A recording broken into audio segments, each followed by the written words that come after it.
Hi, hello viewers, it's my limited IS Academy and today we are going to see January 2021 current affairs, and in this video we are going to see 50 plus current affairs. We are going to complete the current affairs from January 2021. So watch this video till the end. So let's get started. First one is Shahaya Kenji. Shahaya Kenji is air droppable container. They can ask question like Shahaya Kenji, which is recently seen in news, is dash.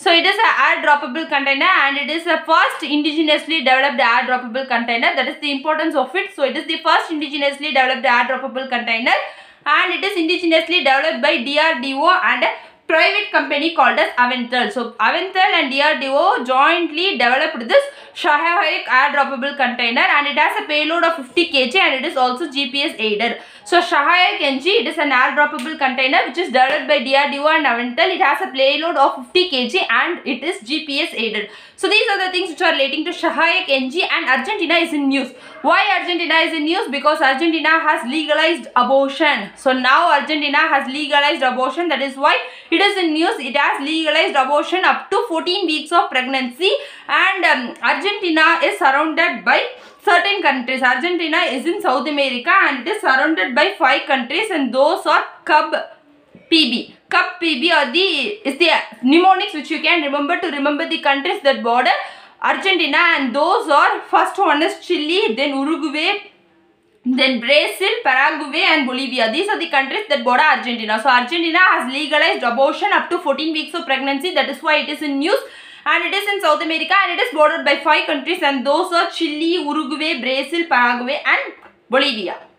Then we have Manathu Padmanabhan. Manathu Padmanabhan birth anniversary was in January. That is why Manathu Padmanabhan is in news, and Manathu Padmanabhan was born on January 2 and he is a social reformer as well as a freedom fighter, and he is from Kerala.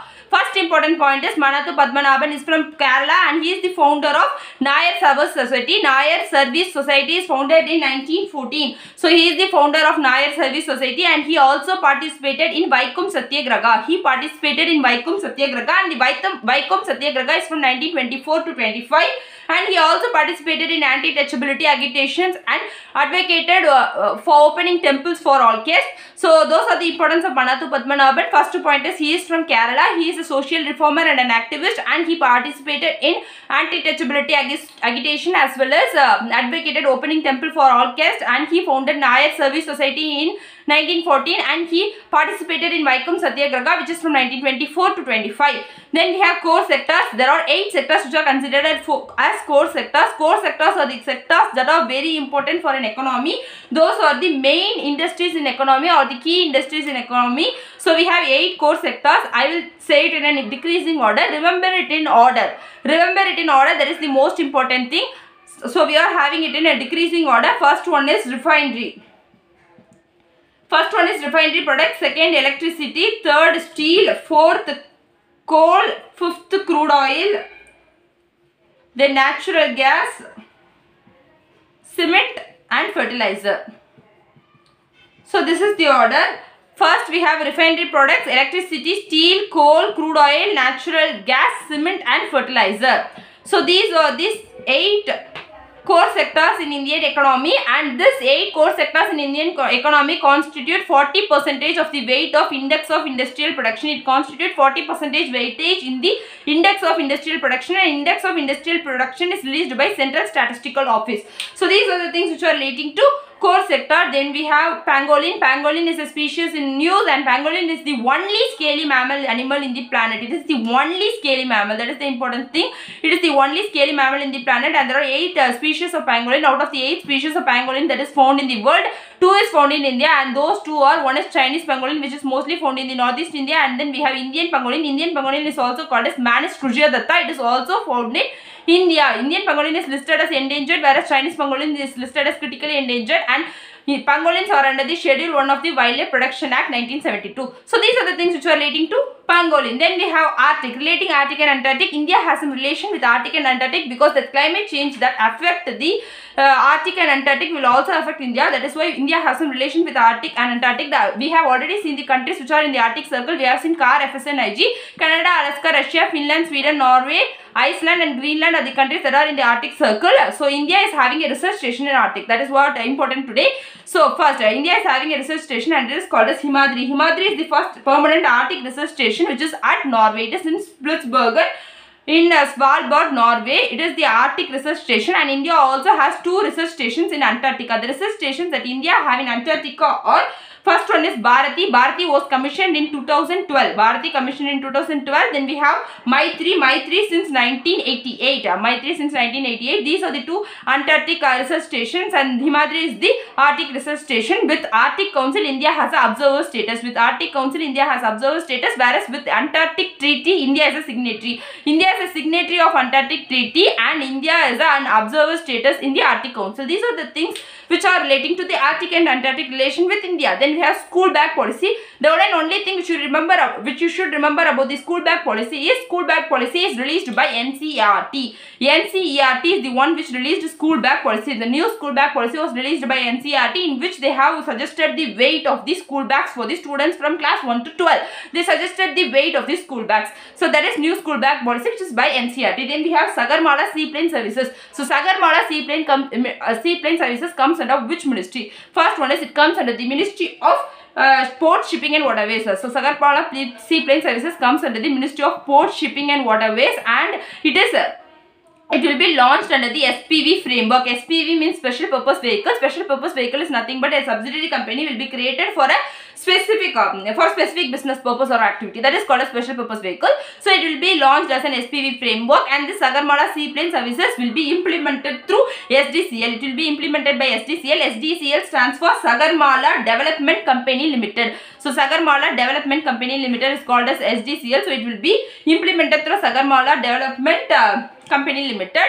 So these are the things which are relating to Sagarmala seaplane services. So Sagarmala seaplane services comes under the Ministry of Port, Shipping and Waterways, and it will be launched under the SPV framework, Special Purpose Vehicle framework, and Sagarmala seaplane services. This project execution and implementation would be through SDCL. SDCL stands for Sagarmala Development Company Limited. So those are the things which are relating to Sagarmala. And then we have Tri-Food. Tri-Food is always in news, so it is very important for this exam. Tri-Food is under which ministry? Tri-Food is an initiative of what? That is the first important point. So Tri-Food is an initiative. It is a joint initiative between Tri-Fed. It is a joint initiative between Tri-Fed and the Ministry of Food Processing. So under the Tri-Fed, you should know under which Tri-Fed is there. So Tri-Fed is under the Ministry of Tribal Affairs. So Tri-Fed is under the Ministry of Tribal Affairs, and this Tri-Food Park. Tri-Food Park is a joint initiative of Tri-Fed and Ministry of Food Processing. So Tri-Fed is under the Ministry of Tribal Affairs. So Tri-Food is a joint initiative of a Ministry of Tribal Affairs and Ministry of Food Processing, and this Tri-Food Park was recently opened in Madhya Pradesh. So Tri-Food Park is in news, and in this Tri-Food Park, what it do is it will do food processing. It will do food processing. It is a food processing industry, and this food processing industry will process the minor forest produce. Minor forest produce is nothing but the tribals will collect something from the forest, right? Those are called as minor forest produce. In Tri-Food Parks, they have food processing centers, and in that center they do some food processing of the minor forest produce, and this minor forest produce is obtained from the Vandan Kendras. It is obtained from Vandan Kendras at a minimum support price. It is obtained at a minimum support price, and this minimum support price will be revised every 3 years by the pricing cell, which is constituted under the Ministry of Tribal Affairs. So those are the things which are relating to Tri-Food. So Tri-Food is recently opened in Madhya Pradesh, and Tri-Food is a joint initiative of Tri-Fed, which is under the Ministry of Tribal Affairs and Ministry of Food Processing. So under this Tri-Food Park, food processing center will be there. It is a food processing center, and in this food processing center, they process the minor forest produce to bring value addition. That is the main important thing. It is to bring value addition, and this minor forest produce will be procured from Vandan Kendras. It will be procured from Vandan Kendras at a minimum support price. So it will be procured at minimum support price, and this minimum support price will be fixed by the Tribal Affairs Ministry every 3 years by the pricing cell. The pricing cell, which is constituted under the ministry, will fix the price of the minimum support price. So those are the things which are relating to Tri-Food. Then we have MIA. MIA stands for Manufacture Infrastructure Institutions. MIA stands for Manufacture Infrastructure Institutions. manufacturing infrastructure institutions, and under this MIA we have stock exchanges as well as depositories. Stock exchanges as well as depositories come under this manufacturing infrastructure institution. The depositories can be two. The depositors can be organizations, it can be banks, everything comes under this depositories. The organization, banks and the institution that hold the securities and assist the trading of securities come under this depositories. So manufacture infrastructure institutions or MIA contains it contains stock exchanges as well as depositories. Stock exchanges and depositories together or otherwise called as manufacturing infrastructure institution. Recently it is in news because SBA has mooted an NG norms to set up stock exchanges. So SCBA has set some key proposals relating this manufacture infrastructure institution. That is why MIA is in news. Then we have MT survey. MT survey stands for magnetotelluric MT survey. So MT survey is nothing but magnetotelluric MT survey, and under this magnetotelluric MT survey it uses the variation of the Earth's magnetic and electric field. It uses the natural variation. There will be a natural time variation. They uses the natural time variation of the Earth's magnetic and the electric field to study the geological underground structure. So that is called as magnetotelluric MT survey, and this magnetotelluric MT survey is recently used by NCS. NCS stands for National Center for Seismology. So National Center for Seismology has recently used this magnetotelluric MT survey in the region of Delhi, in the region of the capital Delhi, to study the seismic hazards. So magnetotelluric MT survey is used by the National Center for Seismology in Delhi to study the seismic hazards in the Delhi region, to analyze the seismic hazards. By analyzing the seismic hazards, what they do is they can bring quake resistant buildings in Delhi. And in this magnetotelluric MT survey, they study the natural time variation between the Earth's magnetic and the electric field to understand the geological, geophysical underground structure. So that is magnetotelluric MT survey. Then we have Kamdenu exam. The Kamdenu exam, full form is Kamdenu Gau Vigyan Prachar Prasar exam. Kamdenu Gau Vigyan Prachar Prasar exam. So Kamdenu Gau Vigyan Prachar Prasar exam is an exam which is conducted by the Rashtriya Kamdenu Ayog. Rashtriya Kamdenu Ayog comes under the Ministry of Fisheries, Animal Husbandry and Dairying. It comes under the Ministry of Fisheries, Animal Husbandry and Dairying. This Rashtriya Kamdenu Ayog is conducting this exam to bring knowledge about the indigenous cows, to bring a knowledge about the indigenous cow between the society, and this exam is conducted in 4 categories.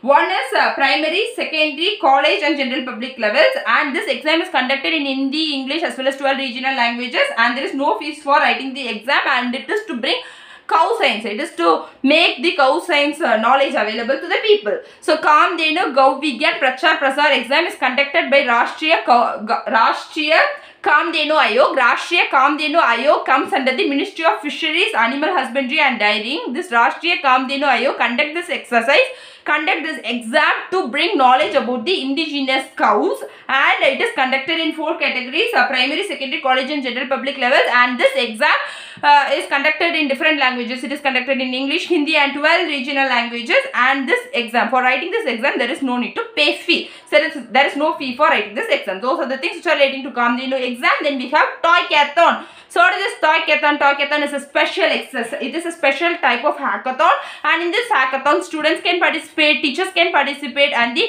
toy makers can participate, and also the startup companies can participate, and it is to crowdsource ideas.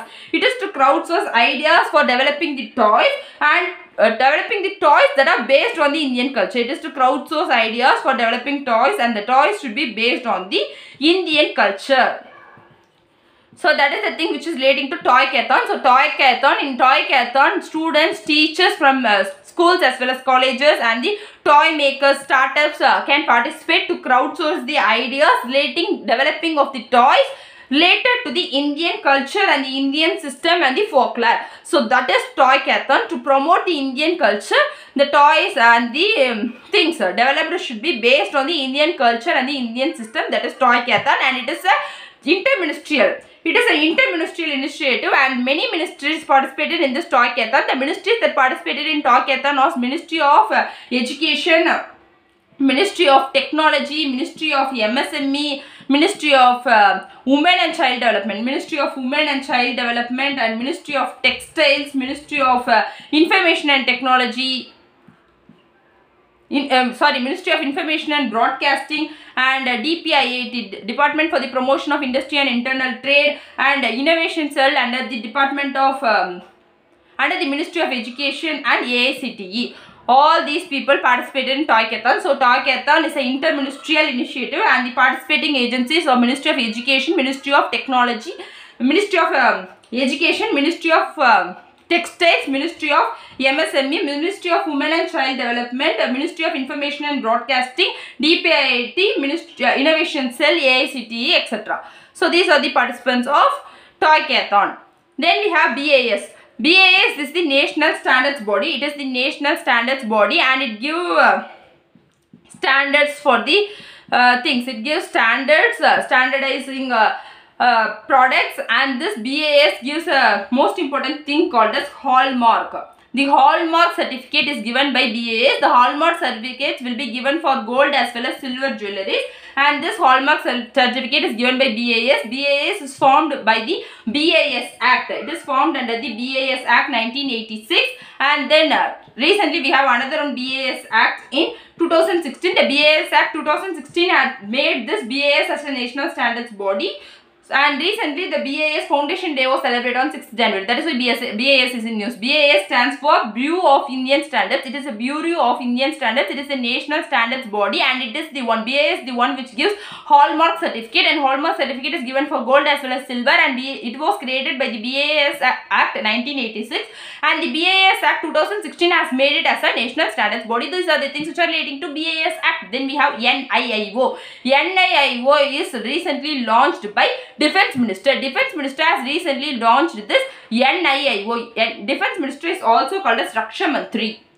Defense Ministry is also called as Raksha Mantri. So Raksha Mantri has launched this NIAA. NIAA stands for Naval Innovation and Indigenization Organization, and this Naval Innovation and Indigenization will work in 3 tiers. It has 3 tier, and it is a 3-tiered organization, and the 3 tiers which are under this Naval Innovation and Indigenous Organization are, first one is NTAC. NTAC stands for Naval Technology Acceleration Council. Naval Technology Acceleration Council will bring together twin aspects of innovation and indigenization and provide apex level directives. And after NTAC we have a working group. A working group is under the NTAC. This working group under the NTAC will implement the projects of the NTAC. And after this we have TDAC. TDAC is Technology Development Acceleration, and it has been created for induction of emerging disruptive technologies. So these are the 3 tiers. These are the 3 tier of organization that is under the NIAA. NIAA stands for Naval Innovation and Indigenization Organization, and it was recently launched by the Defense Minister Raksha Mantri, and it is a 3-tiered organization, and the 3 tiers which are under this organization are, we have NTAC, Working Committee of the NTAC, and the TDAC, or the 3 tiers which are under the NIAA. Then we have Tripura. Tripura is in news. Why? Because Tripura has said that it is planning to give jobs to the kids, those who have lost their lives in political violence. So if your family from someone, if they have lost lives through political violence, then Tripura is giving jobs for them. There is a new scheme which has been given by this Tripura, and in that scheme Tripura has said that they will give jobs to the kins of the families who have lost their family members through political violence. So Tripura is in news. Then we have NICSI. NICSI stands for National Internet Exchange of India. National Internet Exchange of India is called as NICSI. It is under the Ministry of Electronics and Information Technology. NICSI is under the Ministry of Ministry of Electronics and Information Technology. NICSI is stands for National Internet Exchange of India, and NICSI has announced that it will offer free IDN. IDN stands for Internationalized Domain Name. So it has said that it will offer free IDN. That is why it is in news. And NICSI is not for profit organization, and it is also developed for spreading the internet technology to the citizens of India. It is a not for profit organization, and it was developed in 2003 to spread internet technology to the people of India. So NICSI stands for National Internet Exchange of India. National Internet Exchange of India is under the Ministry of Electronics and Information Technology. And why it is in news? it has said that it will provide free IDN. IDN stands for Internationalized Domain Name. So it has said that it will provide free internationalized domain name for the people, people in local languages. That is the thing. In the 22 official Indian languages, they will provide IDN, and it is a not-for-profit organization, and it is working since 2003 to spread internet technology to the people of the India.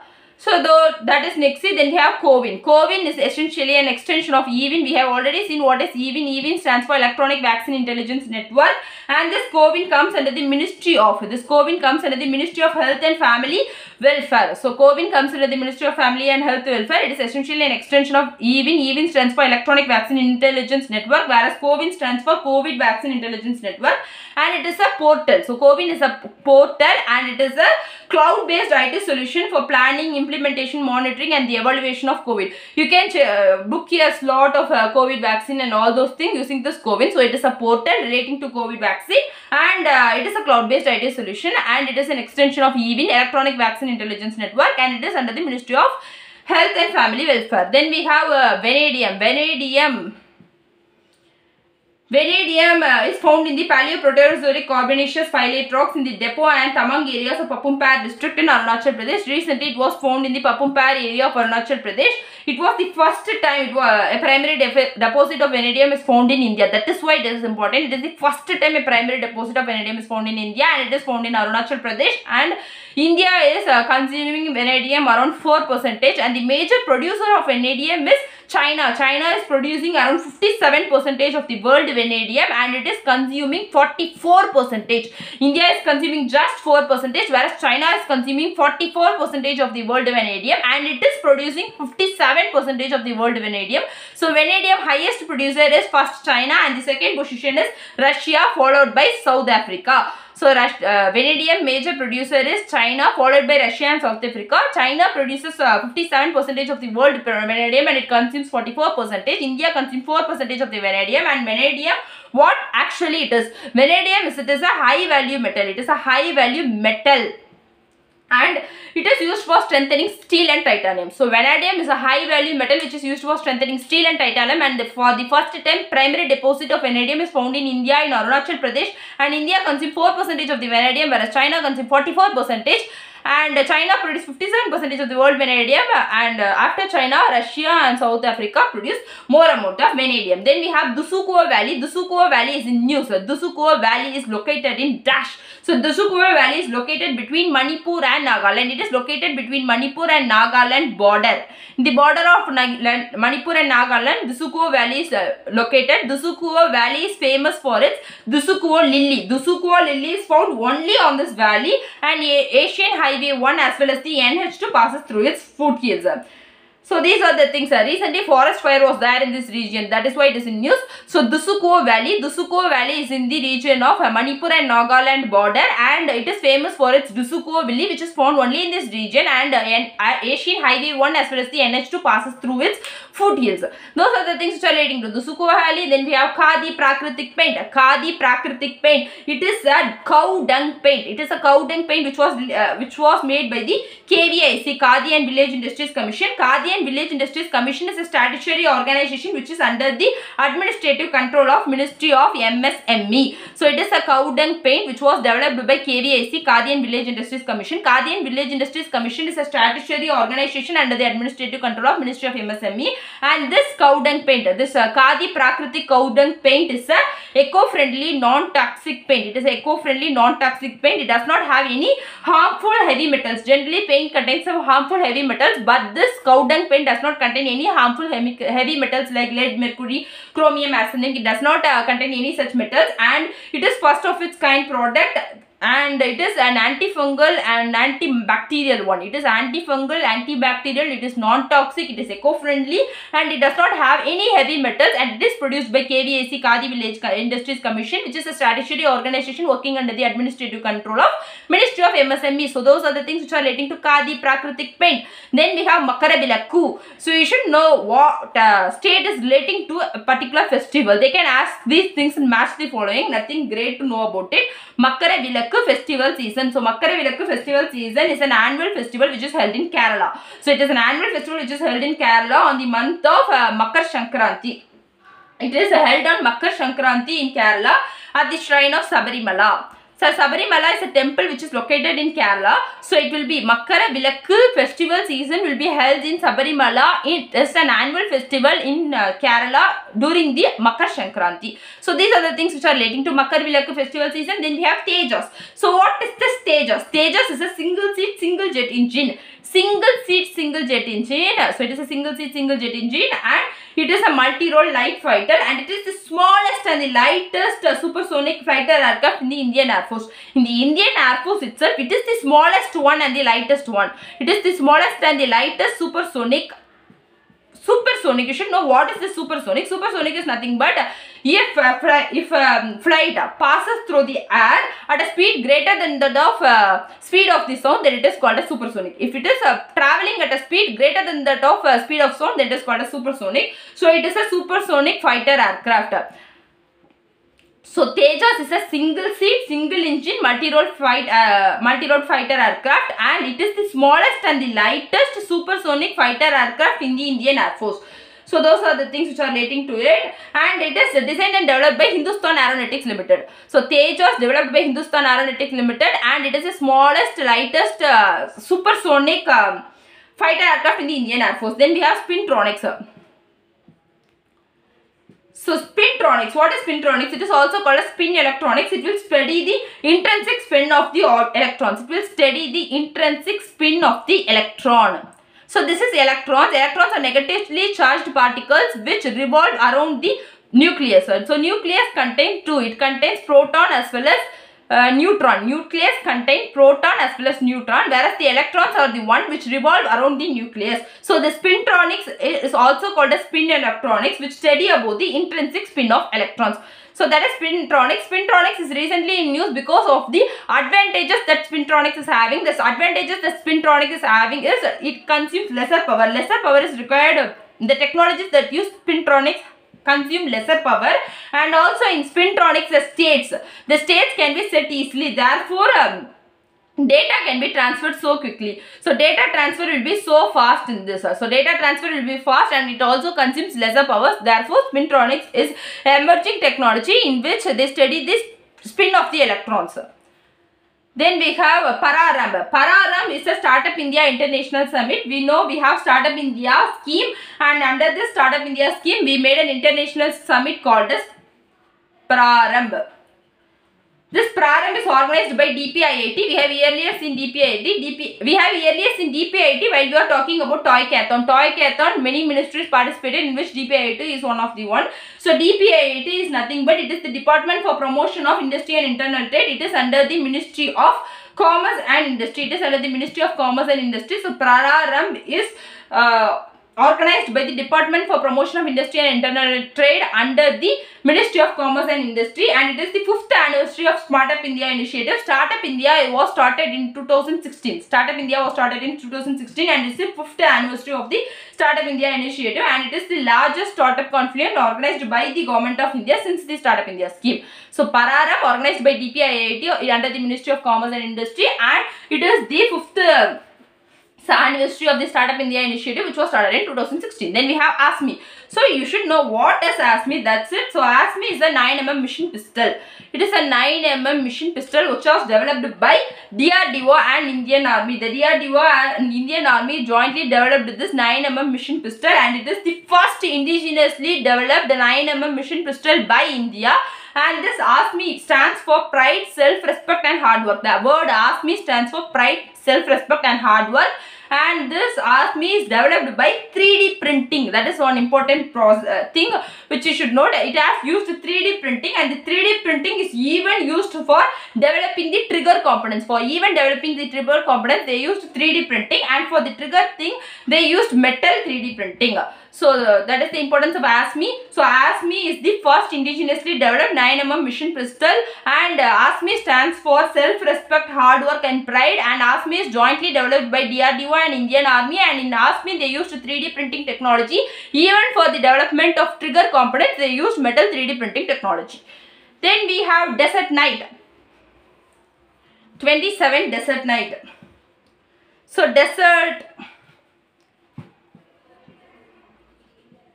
Desert Night 21. Desert Night 21 is a bilateral air exercise which was between the Indian Air Force and the French Space and Air Force. French Air and Space Force. It was by the Indian Air Force and the French Space and Air Force. So, Desert Night 21. Desert Night 21 is a bilateral exercise. It is between Indian Air Force and the French Space and Air Force. So, Desert Night 21 bilateral exercise between Indian Air Force and the French Space and Air Force. Then we have Rakshita. Rakshita is a casualty bike based. First one is, it is a bike based casualty transport emergency vehicle. It is a bike based casualty transport emergency vehicle and it was developed by INMAS.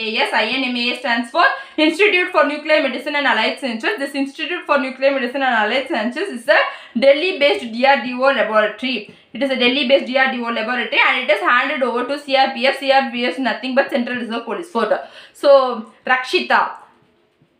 So first Rakshita. Rakshita is a bike-based casualty transport emergency vehicle and it was developed by INMAS. INMAS stands for Institute of Nuclear Medicine and Allied Sciences, Delhi-based DRDO laboratory. And this Rakshita, after developing, it was handed over to CRPF. CRPF stands for Central Reserve Police Force. It will be very useful during this pandemic. That is why they developed this Rakshita. Then we have Cambodia. You should know where Cambodia is located. First, Cambodia is a place. First thing is Cambodia is a place and it was in Gujarat. Cambodia is a place in Gujarat and in this place of Cambodia only Statue of Unity is located. Statue of Unity is located in this Cambodia and here recently 8 trains for connecting the Cambodia was being launched by the Prime Minister of India. That is why Cambodia is in news. Cambodia. So Cambodia is in Gujarat and in this Cambodia place only Statue of Unity is located and 8 trains are launched to connect the Cambodia with the rest of the India and this 8 train was launched by the Prime Minister of India. That is why Cambodia is in news. Then we have Sarichu River. So Sarichu River is actually in this Sarichu River China has built a village. China has built a village in the Sarichu River in Arunachal Pradesh. So, China has built a village in Arunachal Pradesh. We have McMahon Line that divides the Tibet and the Arunachal Pradesh. On the south of McMahon Line, China has built a village. On the south of McMahon Line means it has built a village on the Arunachal Pradesh on the Sarichu River side. So, that is why it is in news. Sarichu River side means it is on the upper Subansiri district. It is on the upper Subansiri district. Subansiri district in the Arunachal Pradesh and it is south of McMahon Line. So, Sarichu River is in news. Why? Because it's on the Sarichu River border, near Sarichu River, China has built a new village which is in Arunachal Pradesh and the Sarichu River is in the Subansiri district of Arunachal and this village is located south of the McMahon Line and the McMahon Line is the one which demarcates India and Tibet. So, we have seen 30 questions and the rest of the things which we can see in our next video. So, subscribe to My Lemonade IAS Academy. Thank you.